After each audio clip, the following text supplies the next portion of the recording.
এই যে কে এসেছে আমাদের ঘরে? কে? কই গেল? ওই দেখো কে। তোষার বই খাতার উপর ঢুকে বসে আছে। পড়বে। কি করছো তুমি? এই তুমি কি করছো পাখি? শালিক পাখি। হ্যালো, তুমি কি করছো আমাদের ঘরে এসে? কি করছো? মনে হয় কোনো কারণে ব্যথা লেগেছে বা কিছু। আহারে, ওকে তো ধরতে গেলে আবার ভয়ে এদিক ওদিক চলে না যায়। উঠতে পারছে না, আমি ধরতে গেলাম ও শুধু হেঁটেই পালাচ্ছে, উঠতেই পারছে। আহারে, পায়ে ব্যথা লেগেছে। ওকে যদি ঠিক করে ধরা করা যেত। জানলা নেই কিরম কি হচ্ছে? ওই যে পায়ে কিছু হয়নি। দেখি, আয় বাবু, আসো আসো, এখানে আসো দেখি। পুজো, ওই তো ওকে একটু কি মুড়ি দিয়েছিলিস না? দিবে একটু? খাবে? খাবে না? হ্যাঁ, পাখি তো বেশি খায় না। কি সুন্দর বসে আছে।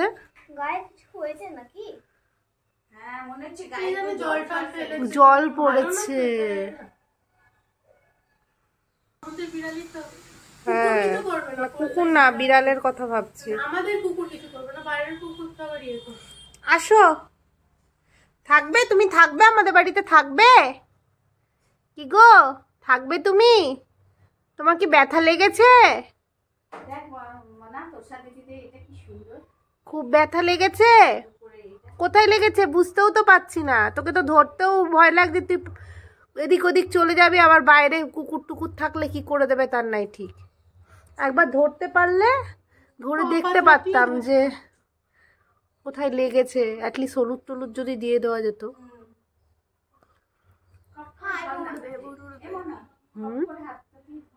এখান দিয়ে ধরা যাবে, এখান দিয়ে বেরিয়ে যাবে ফাঁকা জায়গা দিয়ে।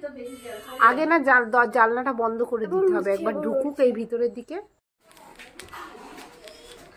যাই হোক, কিছুটা চেষ্টা করার পর ওকে ধরতে পেরেছি। ও খুবই অল্পভাবে উঠতে পারছিল, একটুখানি ডানা মেলছিল, আবার পড়ে যাচ্ছিল। খুব অবস্থা খারাপ। চোখটায় লেগেছে, অনেক কষ্ট ওকে ধরেছি। চিৎকার করছিল, এখন চুপ। ভয় পেয়ে গেছিল, এখন বুঝতে পেরেছে। হ্যাঁ, চোখটা দেখি কতদূর কি করা যায়, হলুদ টলুদ দিয়ে বা কি দিয়ে, তারপরে ওকে ছেড়ে দেবো একটু সুস্থ হয়ে গেল। উঠতে পারছে না, আমরা ছাড়লেও উঠতে পারছে না। তো বিড়াল আছে না, খাঁচা আছে তো।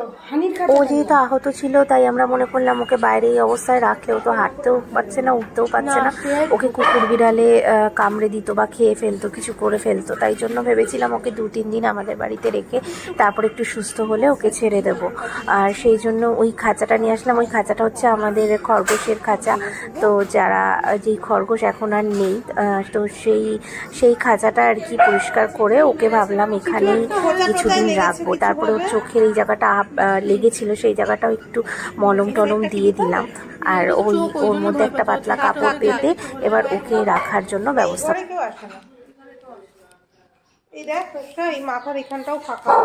ওকে ওষুধ লাগিয়ে দিয়ে তারপর ওই খাঁচাটা ওখানে পেতে, ওর মধ্যে একটা কাপড় পেতে দিয়ে, তার মধ্যে একটা ছোট্ট বাটিতে জল দিলাম, তারপরে একটু কিছু খাওয়ার দিলাম, দিয়ে ওকে রেখে দিচ্ছি যে যাতে ও আস্তে আস্তে একটু স্বাভাবিক হোক, সুস্থ হোক।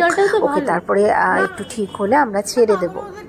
কিন্তু এক্স্যাক্টলি কোন জায়গায় লেগেছে আমরা খুব একটা বুঝতে পারছিলাম না। চোখের পাশটা দিয়ে ওর একটু কেটে গেছিলো, সেই জায়গাটা আমরা মলম লাগিয়ে দিয়েছি, কিন্তু ওর গাঁটটা ঠিক করে নাড়াতে পারছিল না। তো আমরা চেষ্টা করেছিলাম, কিন্তু পাখি পোষার যেহেতু সেরকম অভিজ্ঞতা নেই, কিভাবে কি করব বুঝে উঠতে পারছিলাম না। তো যাই হোক, আমরা রেখেছিলাম, একটা আশা ছিল যে ও একটু সুস্থ হয়ে গেলে ছাড়বো। কিন্তু এটা আগের ফুটেজ ছিল, কিন্তু সেই বিকেলবেলার দিকে আমরা দেখলাম ও আর বেঁচে নেই।